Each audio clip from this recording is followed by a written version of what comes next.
we're confident in what we're saying. And what does that lead to? Well, what Malcolm Turnbull was saying, and I agree with this, it's just sensible. If you're confronted with such solid, publicly available, reliable information, would that not suggest that you should at least look, in some respects, at some alternative? What might that be? Now, I think there's a couple of elements to that.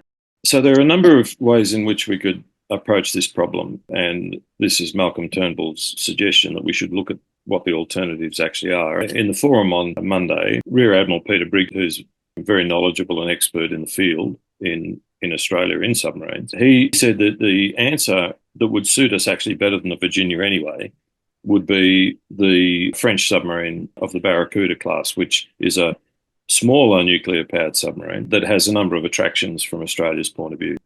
So then there's another plan B that is not that, recognising that if it's a submarine answer, if it's a nuclear submarine answer, France is the only potential plan B. All right, what if plan B is not submarines at all? What if plan B is other capabilities that may not be quite as effective or complete as the nuclear submarine is that we're seeking to acquire, but might go some way to offsetting not having any submarine? And this is what was called the echidna strategy. Is it echoing what in Europe is now being called the porcupine strategy? They're obviously similar animals viewed from the outside. Could you go into a bit more detail about that? Well, exactly. And I think the porcupine strategy has been a subject of a book written by Sam Roggeveen of the Lowy Institute, which is well worth reading. I mean, all of these things that add to the contest of ideas, I think, are really worth examining carefully.